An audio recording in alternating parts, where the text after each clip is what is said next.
Episode 7. Lucifer is walking right into Vox's trap. But on the bright side, being in this scary box, Jeremy Jordan is making me laugh so much. You can tell he enjoys playing this character. Oh, the bad tingles are back. Everything about this bit is very funny and very hilarious. Not only do we get Vox's backstory when he was alive, it's all through the first song, Brighter.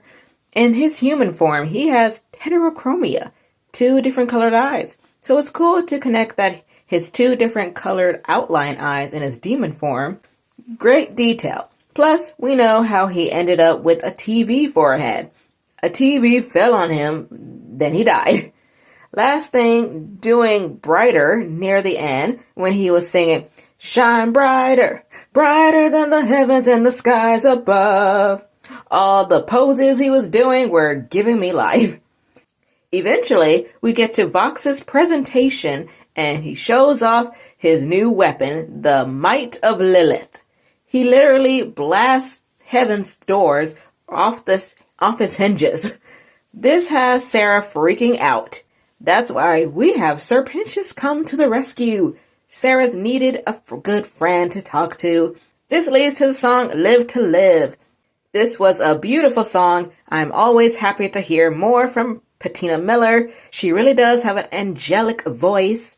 I know most people didn't care for it. It starts with sorry, but I love the callback they do in this song. This might be the most underrated song in my opinion. Ready to say anything to any sin to any man. I mean, come on, I love it. I love the rhythm. He wants her to realize that the sinners are just scared and are trying to survive. Then, here's Sarah. Something had changed in you deep within. How does a guilty soul shed their sin? I don't know if I said it right, but Sarah is still processing so much, but she also wants to earn her own redemption. Overall, I love this new friendship. Then we go to Velvet talking to Vox. Vox gave no details on his plan. We're constantly seeing how Vox is doing stuff on his own and not giving credit to the other Vs. Then we have Alistair lurking in the background. He's just reminding Vox how pathetic he is, considering he's been begging for help around hell and can't do anything on his own. Back to Sarah. She tells them to gather troops, but to put them on standby.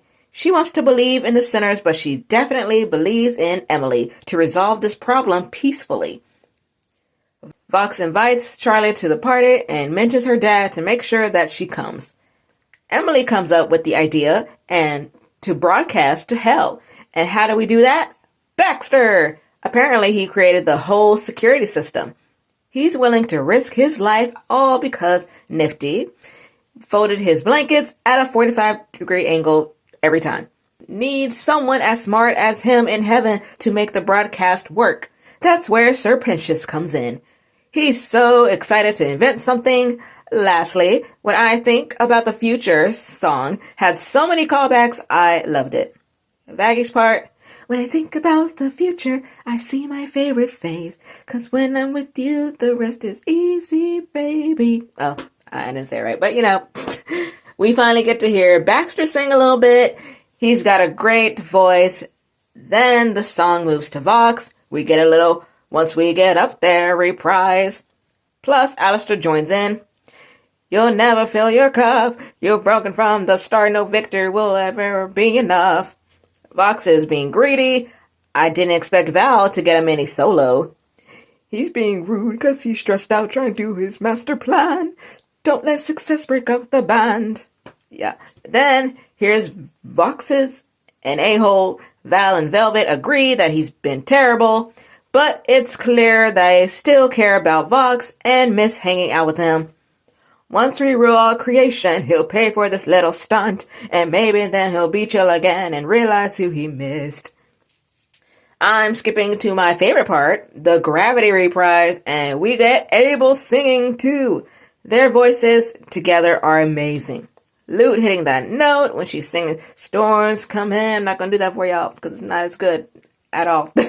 Plus, Lute says, "You don't deserve your dad's crown," and Abel disagrees and says, "I know." He doesn't like confrontation, as we saw, and I definitely don't think he would ever volunteer for this gig himself. Eventually, we end this episode and this song with Sarah.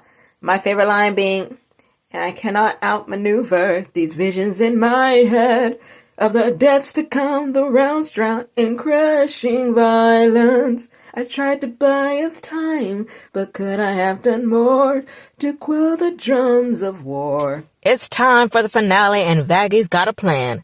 Baxter hacks the system and have Nifty as a bodyguard. Cherry and Husk focus on snapping Angel out of hypnosis. Vaggy's gonna figure out how to destroy the weapon. Let's get to the main event. Everybody looks amazing, showed up and showed out. I love Charlie's ensemble. It's a high-low peplum top with gold pants and a gold arm bracelet. Love Vaggy's half dress that's vertical. Carmilla also has some kind of ensemble that's asymmetrical. And Zizi, it's already colorful, so this black outfit was perfect. But enough about the fashion. It's time to talk about how the plan is going wrong. Baxter does end up hacking stuff, but they get interrupted by Velvet. Apparently, Shockwave texted her. Time for a fight with Nifty versus Velvet. And Cherry and Husk find Angel Dust in bad shape. Husk is not happy. To make matters worse, Val shows up. Another fight breaks out. Both Nifty and Husk fight Overlords twice this season. But we gotta see Nifty move around a little differently when she's fighting Velvet. Let's get back to Alistair and see how he got out of two deals. He used his simple favor from season 1 to convince Charlie to say that Vox is the most powerful sinner in hell. His deal with Rosie was all about becoming the strongest sinner in hell. And then we have Vox so full of himself, and he has a history of touching people on the shoulders. So Alistair knew he couldn't help himself, and with that, as soon as Vox laid his hands on Charlie, his deal with Alistair was done. This led to, once again, a fight between Alistair and Vox. Vox's little upgrade turned into a massive spider machine, but apparently it's a computer virus. Still pretty cool looking. We go back to the Cherry and Husk versus Val fight. It's going well until Val calls Angel for help. He stops Cherry from bombing him again. Don't underestimate Angel because he can fight and he has extra hands. But this is really bad because he's still out of it and is choking Cherry. The power of friendship isn't working, so Husk unfortunately had to use violence. Eventually, our people end up winning their fights against the Vs. If I didn't look on social media so much, I might have been more surprised when Velvet ended up in pieces. This would have been the confirmation for me that Velvet is a doll. Anyway, Vox is losing, so he calls his shark dog thing. Alistair stuck in his mouth. Emily comes to save him, even though I think Alistair wasn't fond of the idea. Emily's wing gets obliterated by the weapon. Vox has lost his mind, turning the weapon against Hell and its people. This is where the other Vs step up. They're not trying to die because of his beef with Alistair. I didn't think it was possible, but then again, it kind of makes sense. Val just rips Vox's TV head right off his body. The Vs are the bad guys, but they're a family.